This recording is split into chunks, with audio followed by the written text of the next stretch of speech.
मित्रांनो, कुशीवर झोपताना आपलं ठरलेलंच आहे त्या पद्धतीने कानाच्या खाली टॉवेलची गुंडाळी घ्यायची आणि कुशीवर झोपताना जर हा असा हात वरचा हात जर पुढे पलंगावर आलेला असेल आणि वरचा पाय जर असा पलंगावर टच झालेला असेल तर ह्या पोझिशनमध्ये तुम्हाला कुशीवर झोपताना खूप अत्यंत रिलीफ मिळतो. तुमच्या मणक्यांना सगळ्या शरीरालाच खूप चांगली पोझिशन आहे ही आणि ह्या पद्धतीने तुम्ही कुशीवर झोपू शकता. आता आपण उतानं कसं झोपायचं ते बघूया.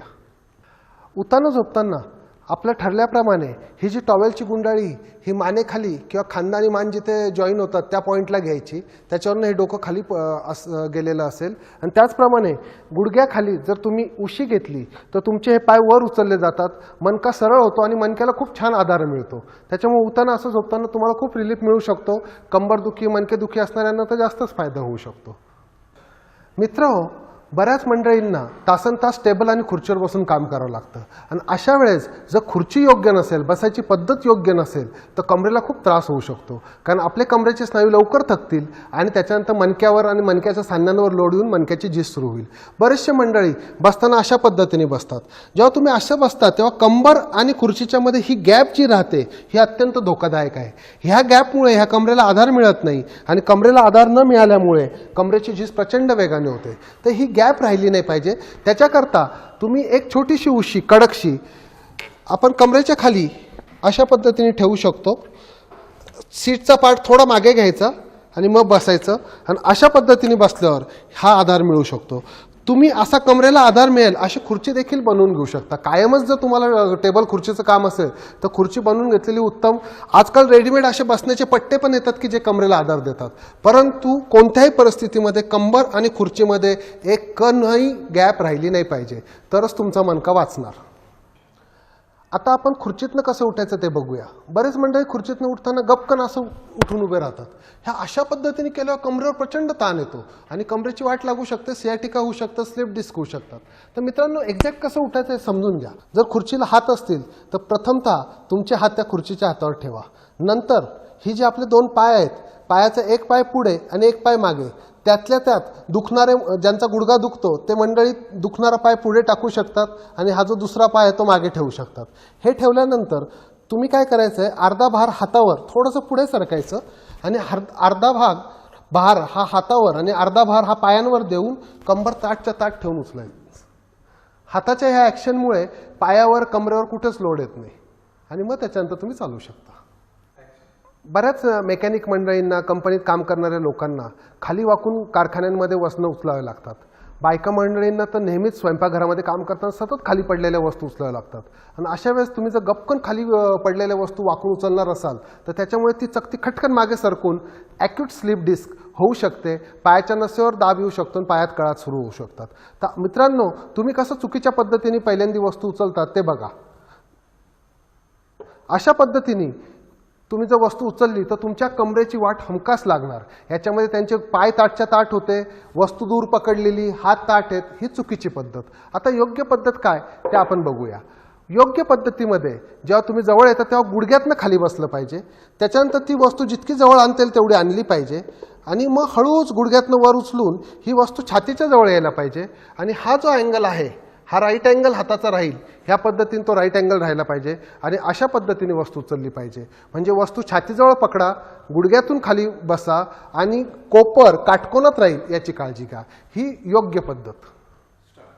आपल्या भगिनी मंडळी झाडू मारतात त्यावेळेस कमरेत वाकून झाडू मारतात आणि त्याच्यामुळे काय होतं की मणक्यामध्ये खूप गॅप पडते, स्लिप डिस्क होऊ शकते, सियाटिका होऊ शकतो. त्याच्यामुळे चुकीची पद्धत अगोदर आपण बघूया की कसा झाडू नाही मारायचा. आता तुम्ही जर बघाल तर मिसेस सोना झाडू मारताना कमरेतनं वाकल्यात आणि त्याच्यामुळे त्यांच्या कमरेवर प्रचंड ताण येतोय. तर ही चुकीची पद्धत. आता योग्य पद्धत आपण बघूया. योग्य पद्धतीमध्ये तुम्ही पायावर खाली बसून घ्या आणि अशा पद्धतीने झाडू मारा. याच्याने कंबरही ताठ राहते आणि झाडू पण छान मारला जातो आणि अत्यंत सुंदर झाडलं पण जातं. कमरेवर अजिबात ताण येत नाही. आजकाल बरीच मंडळी जिममध्ये जातात आणि जिममध्ये गेल्यावर पटकन बारीक व्हावं ह्या दृष्टिकोनातून ज्या वॉकरवर ते चालतात त्याला खूप स्लोप देतात आणि जेव्हा खूप तुम्ही स्लोप देता तेव्हा तुम्हाला खूप पुढे वाकावं लागतं आणि पुढे वाकल्यावर कमरेवर प्रचंड ताण येतो. त्याच्यामुळे ज्यांना कमरेचा त्रास आहे, आता तुम्ही बघा ह्या ताई जर बघाल तुम्ही तर ह्याच्यावर इतका भरपूर स्लोप दिलेला आहे. हा स्लोप जर तुम्ही बघाल आणि ह्या स्लोप दिल्यामुळे त्यांना पुढे वाकावं लागतंय आणि पुढे वाकल्यामुळे त्यांच्या कमरेवर तर ताण येतोच आहे परंतु गुडघ्यावर पण ताण येतोय आणि याच्यामुळे कमरेची आणि गुडघ्याची दोघांची वाट लागते. त्याच्यामुळे हा वॉकरला जितका कमी स्लोप तुम्ही द्याल तितका कमरेवर कमी ताण येतो. आणि त्याचप्रमाणे तुम्ही जर थोडीशी तुमच्या स्पोर्ट्स शूजला थोडंसं हिल्स असतील तर तुम्ही जास्त ताठ उभे राहतात आणि ताठ पायाने, ताठ कमरेने, ताठ गुडघ्याने चालू शकतात. मित्रांनो, आता आपण वॉकरवर चालायची योग्य पद्धत बघूया. आता जर तुम्ही ह्या ताईंकडे बघाल तर त्यांची कंबर एकदम ताठ आहे, कारण वॉकरला बिलकुल स्लोप नाही, पूर्ण फ्लॅट आहे, सरळ आहे, एका पातळीमध्ये. त्याच्यामुळे त्यांना पुढे वाकावं लागत नाही आणि त्याच्यामुळे त्यांची कंबर ताठ राहते, कमरेवर आणि गुडघ्यावर ताण येत नाही. तुम्ही जर बघाल त्यांचे जर शूज बघाल तर त्याला किंचित मागच्या बाजूने हिल आहे आणि किंचित हिल असल्यामुळे त्यांना कमरेतनं जो ताठपणा यायला पाहिजे तो येतोय आणि त्याच्यामुळे कमरेचा आणि याचा लोड कमी होतोय गुडघ्यावरचा. आता बऱ्याच आपली जी तरुण पिढी आहे त्या मंडळींना अचानक डोक्यात हवा जाते आणि ते लगेच जिमला जायला लागतात आणि त्यांना वाटतं मी 3 महिन्यात सलमान खान सारखी बॉडी करणार आणि मग दणादण वाकून वजन उचलायला लागतात आणि पूर्ण कमरेची वाट लागते. आणि मित्रांनो, ही जे मणका दबला जातो, मणक्याची वाट लागते, हे आयुष्यभर भोगावं लागतं आणि हा त्रास कधीच जात नाही. मग नंतर ऑपरेशनची पण वेळ येऊ शकते. त्याच्यामुळे हळूहळू शरीराला तुम्ही सवय करा, त्या स्नायूंची ताकद हळूहळू वाढवा. आता तुम्ही जर बघाल तर हे महाशय बघा, हे व्यायाम करतायत. हे व्यायाम करताना कमरेवर त्यांच्या प्रचंड ताण येतो, कारण ते कमरेत बघा किती वागतायत.